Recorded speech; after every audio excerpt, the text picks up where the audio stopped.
Hey everybody, this is Chris. And this is Julia, and this is episode number 37 of the Mixology Talk podcast. Now, when we chat with our blog readers and listeners about the things that they're struggling with at their home bar, there's one ingredient, and yes, I'm doing the air quotes, that everyone seems to be short on. Can you guess what it is? I don't think I want to. It's money. Dice. You totally didn't even see that coming. That was good. Loving cocktails is really an expensive hobby, even when you're making your own drinks at home. So today we're going to go over a couple of tips for keeping your home bar stocked and fresh without breaking the bank. So one of the most expensive things for any home bar is the alcohol selection, obviously. And this has a lot to do with where you live. Some states can be a lot more expensive than others. And also they can be really, really heavily taxed. So keep your ingredients kind of simple. Find out what you like. And, don't go out of your way to find very, very specific ingredients that you're not going to use a lot of. Definitely. So that's our first tip, which is figure out what you like and stick to that. I think that one of the quickest ways to spend all of your money is to try to stock your bar. And I think that term right there is dangerous. To quote unquote stock your bar, it almost means to buy everything you would need to make X number of cocktails. Like, well, I want to make all of the classic cocktails, or, I want to be able to make all of the tiki cocktails. That is dangerous and very expensive.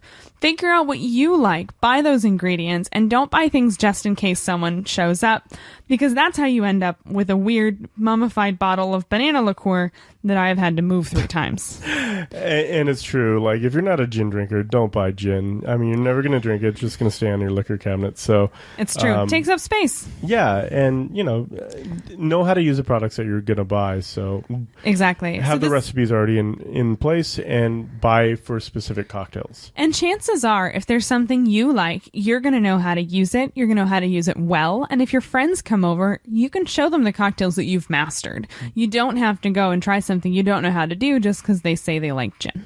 Right. And the other thing is, it's okay to kind of rotate your stock seasonally. I know in the winter and the fall, I'm a big fan of darker spirits just because they are a little bit hardier, they're a little bit richer. And in the spring and the summer, I usually tend towards the lighter spirits, gins, light tequilas, Definitely. vodkas. Yeah, I said vodka, everybody. I know. I still drink vodka. I noticed. Feel free to update seasonally. Feel free to update whenever you want, but just don't buy something you're not going to drink. Yeah. And just like any restaurant, the more you have in your inventory, the more it's going to cost you. Just kind of keep it streamlined and keep it cheap. Keep it cheap. Keep it cheap. So let's dive in a little deeper into the ingredients themselves. I'm going to make a case that for the purposes of this argument, we're going to talk about 2 different kinds of ingredients, the base spirits and the modifiers. So for base spirits, I'm talking about things like gin, vodka, tequila, whiskey. I know this is going to be a little bit controversial, but I'm going to say that for the most part, for these base spirits, the key is you don't necessarily need a specific brand. A recipe will typically call for a rye whiskey or vodka or a London dry gin, but not a specific brand. And that's awesome. The reason is because you don't need to worry about substitutions, and allows you to do tip number 1, buy what's on sale. Yeah, and we have a grocery store near us that offers a pretty significant discount when you buy in bulk. Now, when I say buy in bulk, I'm not talking about a freight load. Beep, beep. Back up the truck. It usually means just like with wine, a lot of places will have a buy 6 and get significant amount of money off. Right. This one actually is about 30% discount, so that adds up real quick. Yeah, so when we have to stock up, we typically wait for that sale and go buy 6 bottles. It's not cheap to buy 6 bottles of spirit, but it is worth it. And there are also key points of the year that are really beneficial for anybody buying spirits, and it's a great opportunity to stock up, and with wine as well. I know when we got married, we waited till New Year's Eve to buy all the champagne for our wedding, and we held it for 9 months just because it was the best price year round. I think we it. paid about half price as a result of that. Yeah, so look for those holidays, look for those special event holidays, and kind of track the prices because you can save a lot of money by doing that. Another idea is to take a look at the big box stores near you. We have Costco near us, and they sell a lot of the brand name spirits, but they sell them in giant bottles, which are very well priced. Yeah, and if, like in a restaurant, we'll price everything out by the ounce, and once you start to do the calculations on it, they become a lot more reasonable. I will say one thing, and that is there is a danger here. I have found this weird correlation when Chris buys his whiskey in the big bottles, it just feels like he makes doubles more often. Yeah, there's definitely that danger, but that's not necessarily a danger. Not frugal. Not frugal. So just think about that. If you're buying in bulk to save money, try not to drink more because it's kind of going to kill your benefit. It's true. It's totally true.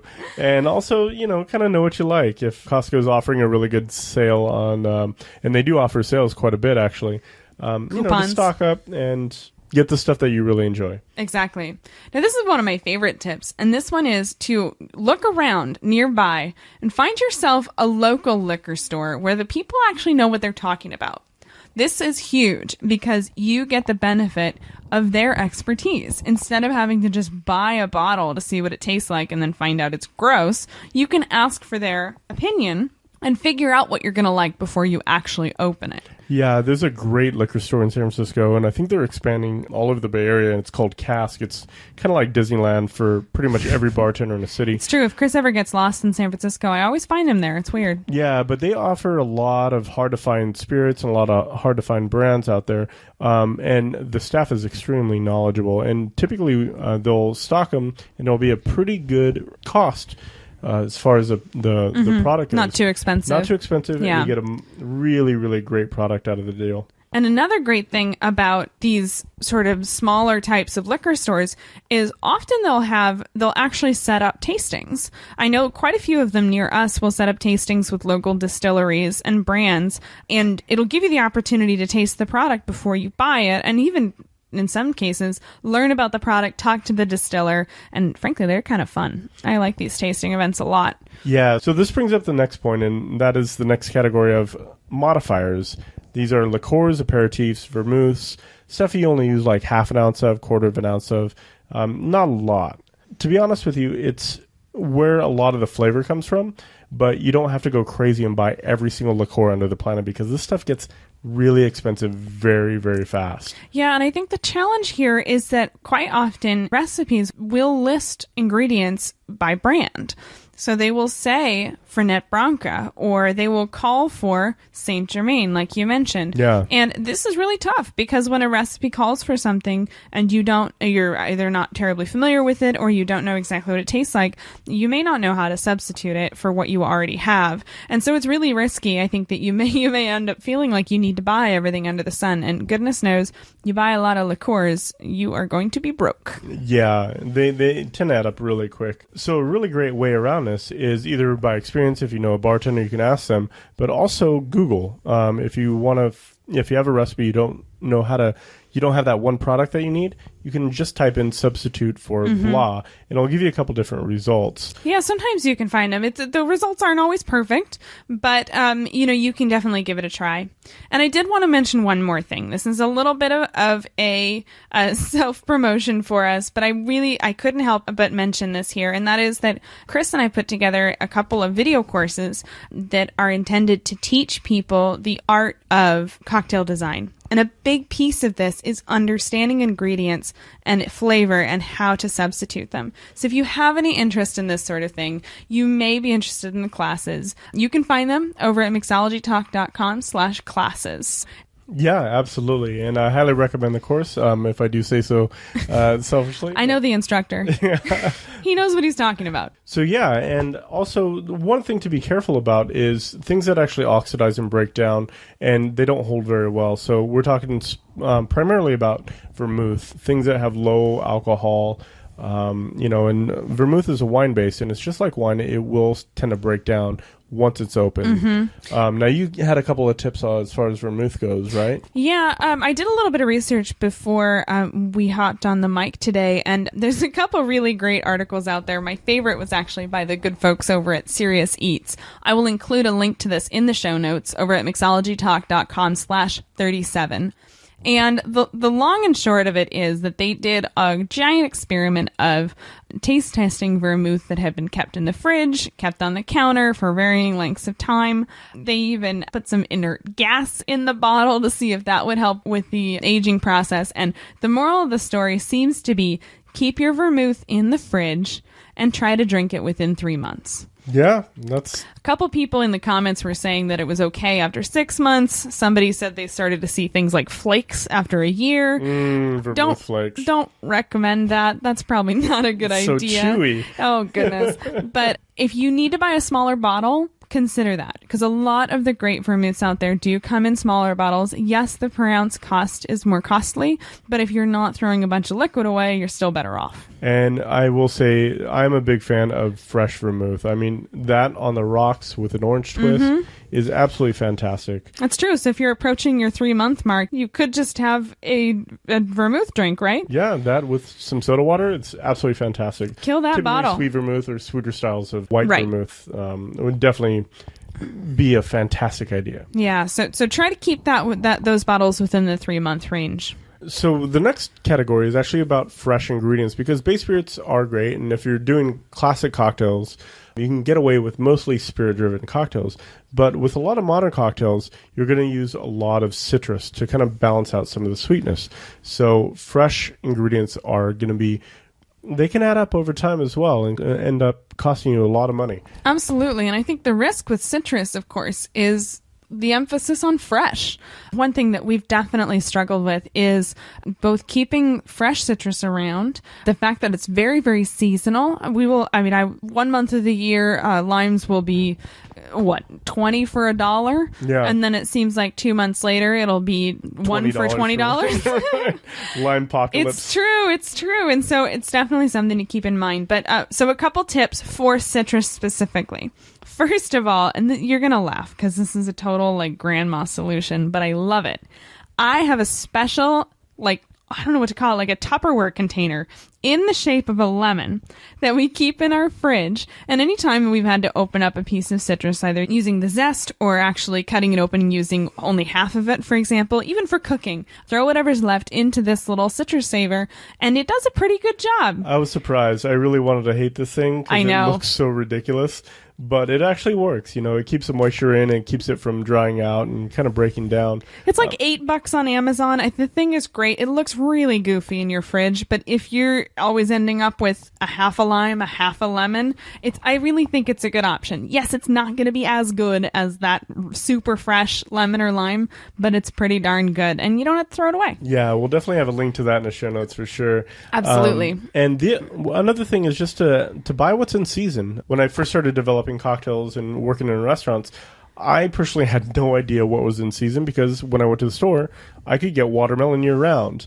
He did. I did, of course, because I love watermelon.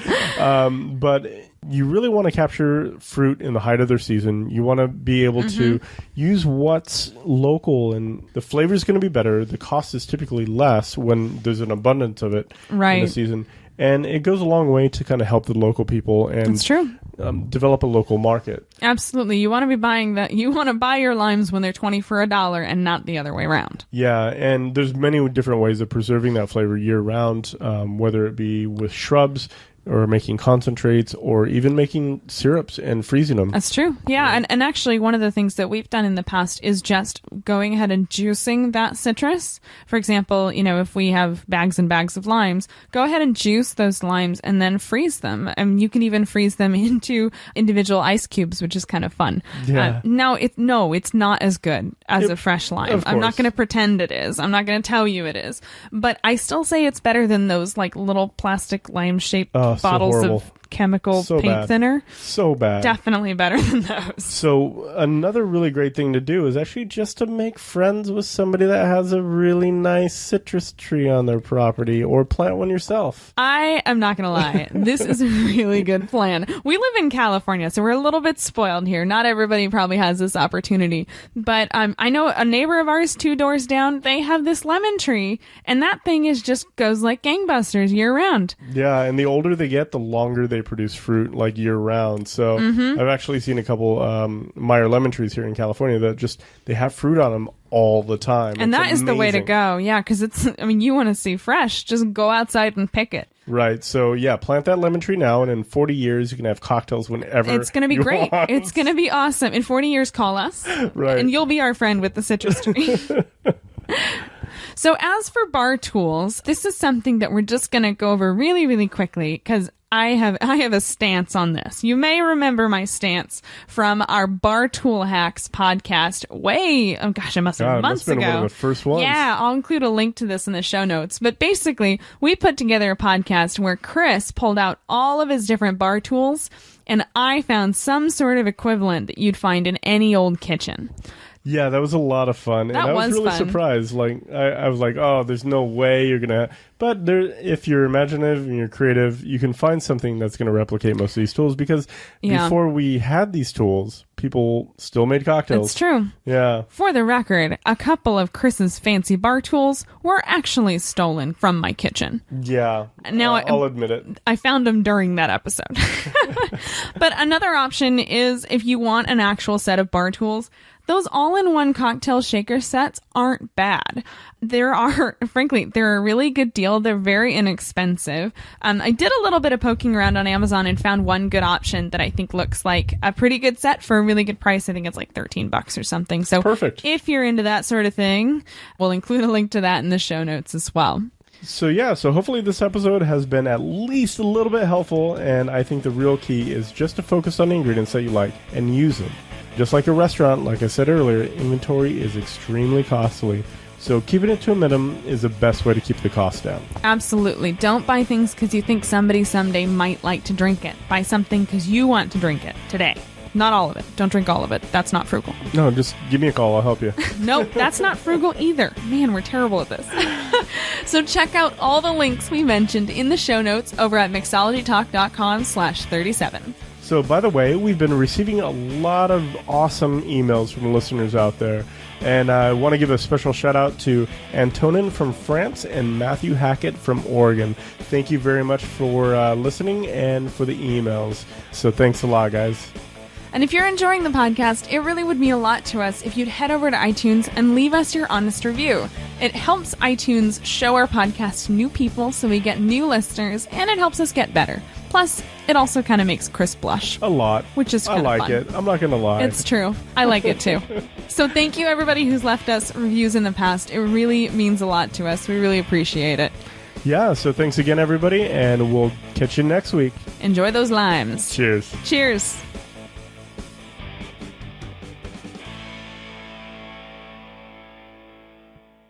Never miss an episode by subscribing in iTunes or YouTube. And as always, check out the show notes by clicking on the right.